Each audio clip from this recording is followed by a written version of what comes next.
ನಮಸ್ಕಾರ ಸ್ನೇಹಿತರೆ, ನಮ್ಮ ಮೈಥಾಲಜಿ ಮೀಟ್ಸ್ ಮೀ ಚಾನೆಲ್ಗೆ ನಿಮಗೆಲ್ಲರಿಗೂ ಹಾರ್ದಿಕ ಸ್ವಾಗತ. ಈಗ ನಾವು ತಿಳಿಯಲಿರುವ ಭಕ್ತಿ, ಧರ್ಮ, ಅಹಂಕಾರದ ನಾಶ ಮತ್ತು ದೈವ ನ್ಯಾಯದ ಅತ್ಯಂತ ಅದ್ಭುತ ಕತೆ. ಇದು ಶ್ರೀಮದ್ ಭಾಗವತ ಪುರಾಣ, ವಿಷ್ಣು ಪುರಾಣ, ಬ್ರಹ್ಮಾಂಡ ಪುರಾಣ, ಹರಿವಂಶ ಮತ್ತು ಪುರಾತನ ಸನಾತನ ಪರಂಪರೆಯಲ್ಲಿ ಪ್ರಸಿದ್ಧವಾದ ಕತೆ. ಇದು ಕೇವಲ ಕಥೆಯಲ್ಲ, ಇದು ಸತ್ಯದ ವಿಜಯದ ಘೋಷಣೆ. ಇದು ಬಾಲಭಕ್ತನ ಅಚಲ ನಂಬಿಕೆಯ ಪ್ರತೀಕ. ಇದು ಅಧರ್ಮದ ಮೇಲೆ ಧರ್ಮದ ಜಯದ ಸ್ಮರಣೆ, ನರಸಿಂಹ ಅವತಾರದ ಕತೆ.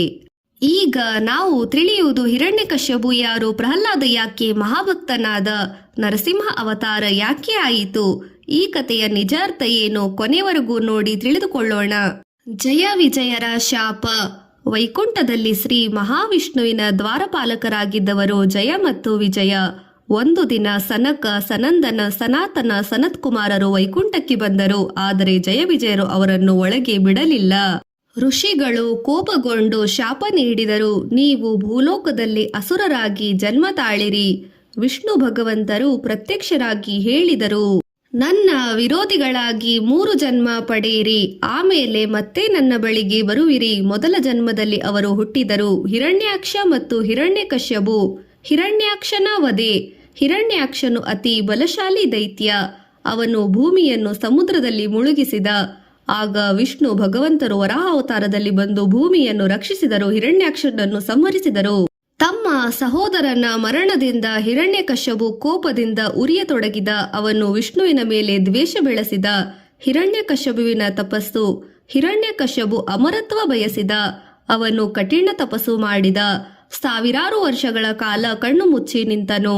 ಅವನ ದೇಹದ ಮೇಲೆ ಚಿಟ್ಟೆಗಳು ಗೂಡು ಕಟ್ಟಿದವು, ಎಲುಬು ಮಾತ್ರ ಉಳಿಯಿತು. ಬ್ರಹ್ಮದೇವರು ಸಂತೋಷಪಟ್ಟರು. ಹಿರಣ್ಯಕಶ್ಯಪು ಕೇಳಿದ, ನನ್ನನ್ನು ಮನುಷ್ಯ ಕೊಲ್ಲಬಾರದು, ಪ್ರಾಣಿ ಕೊಲ್ಲಬಾರದು, ದೇವರು ಕೊಲ್ಲಬಾರದು. ದಿನದಲ್ಲೂ ಅಲ್ಲ, ರಾತ್ರಿಯೂ ಅಲ್ಲ, ಮನೆಯಲ್ಲೂ ಅಲ್ಲ, ಹೊರಗೂ ಅಲ್ಲ, ಭೂಮಿಯಲ್ಲೂ ಅಲ್ಲ, ಆಕಾಶದಲ್ಲೂ ಅಲ್ಲ, ಆಯುಧದಿಂದಲೂ ಅಲ್ಲ. ಬ್ರಹ್ಮನು ವರ ನೀಡಿದರು. ಹಿರಣ್ಯಕಶ್ಯಪು ತಾನೇ ಅಮರನೆಂದು ಭಾವಿಸಿದ. ಅಹಂಕಾರದ ರಾಜ್ಯ. ವರ ಸಿಕ್ಕ ತಕ್ಷಣ ಅವನ ಸ್ವಭಾವ ಬದಲಾಯಿತು. ಅವನು ದೇವಲೋಕ ಜಯಿಸಿದ, ಇಂದ್ರನನ್ನು ಓಡಿಸಿದ, ಋಷಿಗಳನ್ನು ಹಿಂಸೆ ಮಾಡಿದ, ಯಜ್ಞಗಳನ್ನು ನಿಲ್ಲಿಸಿದ. ಎಲ್ಲರೂ ವಿಷ್ಣುವನ್ನು ಬಿಟ್ಟು ತನ್ನನ್ನು ಪೂಜಿಸಬೇಕು ಎಂದನು. ಭಯದಿಂದ ಜನರು ಮೌನರಾದರು. ಆದರೆ ದೈವ ಯೋಜನೆ ಆರಂಭವಾಗಿತ್ತು. ಪ್ರಹ್ಲಾದನ ಜನನ. ಹಿರಣ್ಯಕಶ್ಯಪುವಿನ ಪತ್ನಿ ಕಯಾದು. ಅವಳು ಗರ್ಭಿಣಿಯಾಗಿದ್ದಾಗ ನಾರದ ಮಹರ್ಷಿಗಳು ಆಶ್ರಮದಲ್ಲಿ ಆಶ್ರಯ ನೀಡಿದರು. ನಾರದರು ಅವಳಿಗೆ ವಿಷ್ಣು ಮಹಿಮೆ, ಭಕ್ತಿ, ಧರ್ಮ, ಆತ್ಮತತ್ವವನ್ನು ಉಪದೇಶಿಸಿದರು.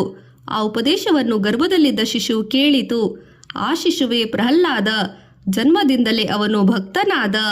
ಗುರುಕುಲ ಶಿಕ್ಷಣ. ಪ್ರಹ್ಲಾದನನ್ನು ಶುಕ್ರಾಚಾರ್ಯರ ಪುತ್ರರಾದ ಶಂಠ ಮತ್ತು ಅಮರ್ಕರ ಬಳಿ ಕಳುಹಿಸಿದರು. ಅವರು ಅಸುರರು. ರಾಜಕೀಯ, ದ್ವೇಷ, ಯುದ್ಧ, ಅಧಿಕಾರ ಕಲಿಸಿದರು. ಆದರೆ ಪ್ರಹ್ಲಾದ ಯಾವಾಗಲೂ ಹೇಳುತ್ತಿದ್ದ, ಓಂ ನಮೋ ನಾರಾಯಣಾಯ. ಶ್ರೀಹರಿ ಎಲ್ಲೆಡೆ ಇದ್ದಾನೆ, ಸರ್ವವ್ಯಾಪಿ. ಗುರುಗಳು ಬೆರಗಾದರು. ಅವರು ರಾಜನಿಗೆ ತಿಳಿಸಿದರು. ತಂದೆ ಮತ್ತು ಮಗ. ಹಿರಣ್ಯಕಶ್ಯಪು ಮಗನನ್ನು ಮಡಿಲಲ್ಲಿ ಕೂಡಿಸಿಕೊಂಡು ಕೇಳಿದ, ಮಗನೇ, ಜೀವನದಲ್ಲಿ ಶ್ರೇಷ್ಠವಾದದ್ದು ಏನು? ಪ್ರಹ್ಲಾದ ವಿನಯದಿಂದ ಹೇಳಿದ, ತಂದೆಯೇ, ಈ ಸಂಸಾರವು ದುಃಖಮಯ. ಶ್ರೀಹರಿಯನ್ನು ಸ್ಮರಿಸುವುದು ಶ್ರೇಷ್ಠ. ಹಿರಣ್ಯಕಶ್ಯಪು ಕೋಪದಿಂದ ನಡುಗಿದ, ನನ್ನ ಶತ್ರುವಿನ ಹೆಸರು ನನ್ನ ಮನೆಯಲ್ಲಿ ಹೇಳುತ್ತೀಯಾ? ಆಗ ಪ್ರಹ್ಲಾದನು ಹೇಳಿದ, ನಿಜವಾದ ಶತ್ರು ನಮ್ಮಲ್ಲಿನ ಕಾಮ, ಕ್ರೋಧ, ಮದ, ಮತ್ಸರಗಳು.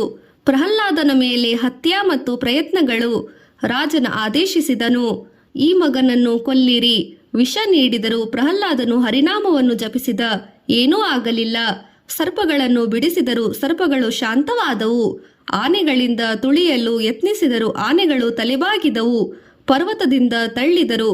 ಅವನು ಸುರಕ್ಷಿತ ಉಳಿದ. ಸಮುದ್ರಕ್ಕೆ ಎಸೆದರು. ಅಲೆಗಳು ತೀರಕ್ಕೆ ತಂದು ಬಿಟ್ಟವು. ಅಗ್ನಿಗೆ ಹಾಕಿದರು.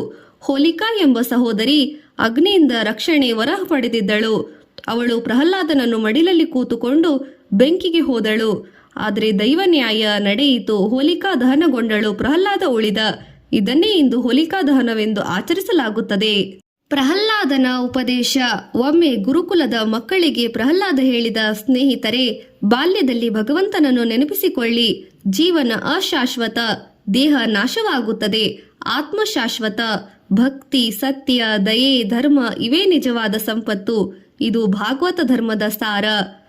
ಹಿರಣ್ಯಕಶ್ಯಪು ಮತ್ತೆ ಕೇಳಿದ, ನಿನ್ನ ವಿಷ್ಣು ಎಲ್ಲಿದ್ದಾನೆ? ಪ್ರಹ್ಲಾದ ಮರು ಉತ್ತರಿಸಿದ, ಅವರು ಎಲ್ಲೆಡೆ ಇದ್ದಾರೆ. ರಾಜನು ನಕ್ಕನು, ಈ ಸ್ತಂಭದಲ್ಲೂ ಇದ್ದಾನೆ? ಪ್ರಹ್ಲಾದ ಹೇಳಿದ, ಹೌದು. ರಾಜನು ಗದೆಯಿಂದ ಸ್ತಂಭವನ್ನು ಹೊಡೆದ. ನರಸಿಂಹ ಅವತಾರ. ಭಾರೀ ಗರ್ಜನೆ ಕೇಳಿಸಿತು. ಸ್ತಂಭ ಛಿದ್ರವಾಯಿತು. ಅದರೊಳಗಿಂದ ಹೊರಬಂದ ರೂಪ ಅರ್ಧ ಮನುಷ್ಯ ಅರ್ಧ ಸಿಂಹ. ನರಸಿಂಹ ಅವತಾರ. ಅದ್ಭುತ, ಉಗ್ರ, ದಿವ್ಯ, ಅನಿರ್ವಚನೀಯ. ಇದು ನರಸಿಂಹ ಅವತಾರ, ಶ್ರೀ ಮಹಾವಿಷ್ಣುವಿನ ಅವತಾರ. ದೇವತೆಗಳು ಕಂಪಿಸಿದರು, ಭೂಮಿ ನಡುಗಿತು. ವರದ ಭಂಗವಿಲ್ಲದೆ ಹಿರಣ್ಯಕಶ್ಯಪುವಿನ ಸಂಹಾರ. ನರಸಿಂಹ ಹಿರಣ್ಯಕಶ್ಯಪುವನ್ನು ಹಿಡಿದರು. ಬಾಗಿಲಿನ ಮೆಟ್ಟಿನಲ್ಲಿ ಕೂತರು. ಅದು ಮನೆಯೊಳಗೂ ಅಲ್ಲ, ಹೊರಗೂ ಅಲ್ಲ. ಸಂಜೆ ಸಮಯ. ಅದು ದಿನವೂ ಅಲ್ಲ, ರಾತ್ರಿಯೂ ಅಲ್ಲ. ಮಡಿಲಿನಲ್ಲಿ ಹಿಡಿದರು. ಅದು ಭೂಮಿಯೂ ಅಲ್ಲ, ಆಕಾಶವೂ ಅಲ್ಲ. ನಕ್ಕಗಳಿಂದ ಉಗುರುಗಳಿಂದ ಹೊಡೆದರು. ಅದು ಆಯುಧವಲ್ಲ. ನರಸಿಂಹನು ದೈತ್ಯನ ಸಂಹಾರ ಮಾಡಿದರು. ಬ್ರಹ್ಮ ವರ ಉಳಿಯಿತು, ಅಧರ್ಮ ನಾಶವಾಯಿತು. ಪ್ರಹ್ಲಾದನ ಭಕ್ತಿ, ನರಸಿಂಹನ ಕೋಪ ಇನ್ನೂ ಶಮನವಾಗಲಿಲ್ಲ. ದೇವತೆಗಳು ಭಯಪಟ್ಟರು. ಲಕ್ಷ್ಮೀದೇವಿಯು ಸಮೀಪಿಸಲಿಲ್ಲ. ಆಗ ಚಿಕ್ಕ ಪ್ರಹ್ಲಾದ ಮುಂದೆ ಹೋದ. ಅವನು ನಮಸ್ಕರಿಸಿದ, ಪ್ರಾರ್ಥಿಸಿದ, ಪ್ರಭು, ನನಗೆ ಭೌತಿಕ ವರ ಬೇಡ, ನಿಮ್ಮ ಭಕ್ತಿ ಮಾತ್ರ ಬೇಕು. ನರಸಿಂಹಸ್ವಾಮಿ ಶಾಂತನಾದರು. ಅವನ ತಲೆ ಮೇಲೆ ಕರುಣೆಯಿಂದ ಕೈ ಇಟ್ಟರು. ಆಧ್ಯಾತ್ಮಿಕ ಅರ್ಥ: ಹಿರಣ್ಯಕಶ್ಯಪು ಎಂದರೆ ಅಹಂಕಾರ, ಪ್ರಹ್ಲಾದ ಎಂದರೆ ಶುದ್ಧ ಭಕ್ತಿ, ಸ್ತಂಭ ಎಂದರೆ ಜಡ ಜಗತ್ತು, ನರಸಿಂಹ ಎಂದರೆ ಭಕ್ತನ ರಕ್ಷಣೆಗೆ ಹೊರಹೊಮ್ಮುವ ದೈವಶಕ್ತಿ. ನಮ್ಮೊಳಗಿನ ಅಹಂಕಾರ ಸಾಯಬೇಕು, ಭಕ್ತಿ ಉದಯವಾಗಬೇಕು. ಸಾಂಸ್ಕೃತಿಕ ಮೇಲೆ ಪ್ರಭಾವ: ನರಸಿಂಹ ಜಯಂತಿ ಇಂದು ದೇಶದಾದ್ಯಂತ ಆಚರಣೆಯಲ್ಲಿ ಜಾರಿಯಿದೆ. ಆಂಧ್ರಪ್ರದೇಶ, ಕರ್ನಾಟಕ, ತಮಿಳುನಾಡು, ಒಡಿಶಾ, ಉತ್ತರ ಪ್ರದೇಶದಲ್ಲಿ, ಭಾರತದಲ್ಲಿ ಅನೇಕ ದೇವಸ್ಥಾನಗಳು, ಪ್ರಸಿದ್ಧ ಕ್ಷೇತ್ರಗಳು: ಅಹೋಬಿಲಂ, ಸಿಂಹಾಚಲಂ, ನರಸಿಂಹ ದೇವರಾಯ ದುರ್ಗ, ಮೂಲಬಾಗಿಲು, ನರಸಿಂಹ ಕ್ಷೇತ್ರಗಳು. ಜನರು ಭಯ ನಿವಾರಣೆಗಾಗಿ ನರಸಿಂಹ ಸ್ತೋತ್ರವನ್ನು ಪಠಿಸುತ್ತಾರೆ. ನೈತಿಕ ಪಾಠಗಳು: ಸತ್ಯ ಸದಾ ಗೆಲ್ಲುತ್ತದೆ. ಅಹಂಕಾರದ ಪತನಕ್ಕೆ ಕಾರಣ: ಮಕ್ಕಳಲ್ಲಿಯೂ ದಿವ್ಯ ಜ್ಞಾನ ಇರಬಹುದು. ಭಕ್ತಿ ಮನಸ್ಸಿನ ವಯಸ್ಸಿನ ಸೀಮಿತವಲ್ಲ. ದೇವರು ಭಕ್ತನನ್ನು ಎಂದಿಗೂ ಬಿಡುವುದಿಲ್ಲ. ಸಂಕಟದಲ್ಲಿ ನಂಬಿಕೆ ಕಳೆದುಕೊಳ್ಳಬಾರದು. ಇಂದಿನ ಜೀವನಕ್ಕೆ ಸಂದೇಶ: ಇಂದು ಹಿರಣ್ಯಕಶ್ಯಪು ಹೊರಗೆ ಇರಬೇಕೆಂದಿಲ್ಲ. ಅವನು ನಮ್ಮೊಳಗಿನ ಕೋಪ, ಲೋಭ, ಅಹಂಕಾರ, ಅಧಿಕಾರದ ದುರುಪಯೋಗ. ಪ್ರಹ್ಲಾದ ನಮ್ಮೊಳಗಿನ ಸತ್ಯ, ನಿರ್ಮಲತೆ, ದೈವಭಕ್ತಿ, ದೈವನಂಬಿಕೆಯ ಸಂಕೇತ. ನರಸಿಂಹ ನಮ್ಮೊಳಗಿನ ಧೈರ್ಯ. ಸ್ನೇಹಿತರೆ, ಪ್ರಹ್ಲಾದನ ಕತೆ ಹೇಳುವುದು, ಕೇಳುವುದು ಅತಿ ಪವಿತ್ರವಾದದ್ದು. ಜಗತ್ತು ವಿರೋಧಿಯಾದರೂ ಸತ್ಯದ ಜೊತೆ ನಿಲ್ಲಿ. ಎಲ್ಲ ದಾರಿಗಳು ಮುಚ್ಚಿದರೂ ದೈವಕ್ಕೆ ದಾರಿ ಇದೆ. ಸ್ತಂಭದಲ್ಲೂ ದೇವರು ಇದ್ದಾನೆ ಎಂದು ತೋರಿಸಿದ ಪ್ರಹ್ಲಾದ ನಮ್ಮ ಹೃದಯದಲ್ಲೂ ಖಂಡಿತ ಇದ್ದಾನೆ. ಜೈ ಶ್ರೀ ನರಸಿಂಹ ಪ್ರಹ್ಲಾದ್.